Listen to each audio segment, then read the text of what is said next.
We are now on opening weekend for Black Panther. So this is a good time to talk about the things you should know before you go in. I want to say that means this will be spoiler free. These are things that have already appeared in other movies and in other Marvel material. So it shouldn't be nothing new to you. It's just a good primer to go on because while the Marvel Cinematic Universe is only 10 years old, it feels like it's been around forever. There's way more than 10 films in it, and there's a lot leading up to where we are at the outset of this particular film. Call it a hunch, but I think a lot of you are gonna go see it this weekend, judging by the anecdotal evidence of hundreds of people standing outside of movie theaters last night, which was great to see. So a lot of the scene setting comes from Age of Ultron, which is a movie you may have forgotten at this point and you probably didn't watch again.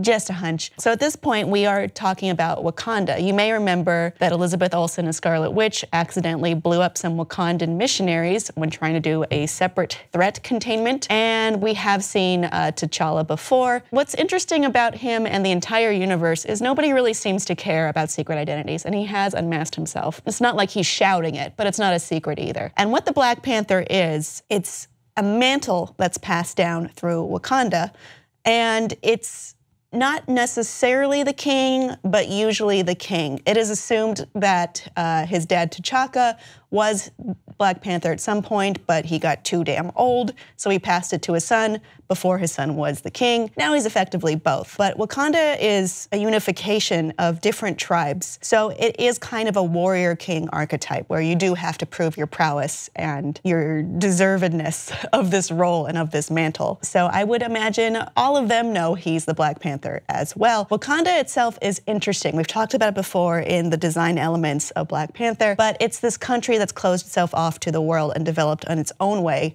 into an exceedingly futuristic, great design-wise world. And the reason why they're cut off for the most part is due to the vibranium they have. They have a lot of this fantastic metal that is in Captain America's shield and presumably his new triangle shield on his arm because he said, "Get this man a shield." So if I had a lot of deposits of the world's collection of the most strong and versatile metal, I would probably close off my country to it as well, and that is what they have done at this point. You may have noticed that on the poster, there are two men who have appeared in the Tolkien movies, the Tolkien white guys, as it were. Martin Freeman has appeared before as Agent Everett Ross, who previously was a suspicious type of the superheroes, which was annoying, but then he became more of an asset when it was clear who was concocting what plots and which side he was actually on. So he represents more of the bureaucracy of the superhero world at this point, which is not super fun, but it is interesting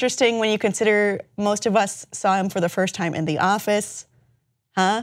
Ooh, same thing? No, not really. The other guy is the unfortunately named Ulysses Claw. You may remember during a not very significant argument with Ultron, he blew his arm off. You can assume he's going to have a new arm and a claw.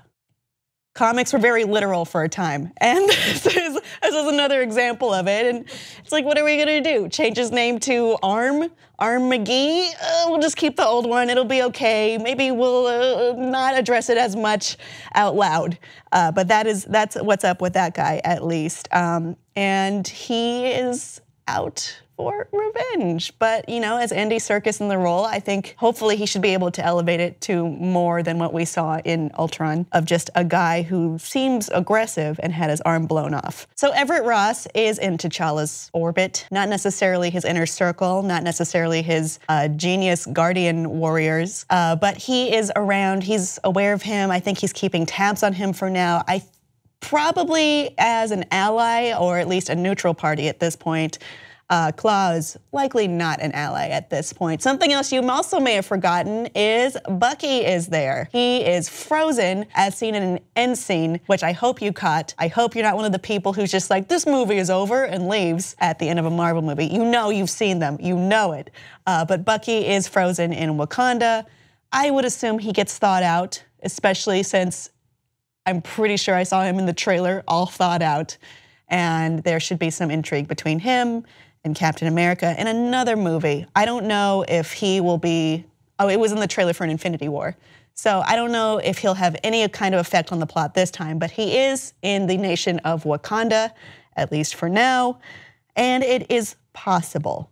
All of these things may come into play, may not, but they are important to know before you go in and see what might be one of the best Marvel movies at all. Audience, have you seen Black Panther by the time you've seen this video, and what did you think of it? Please let us know below and on Twitter and Facebook.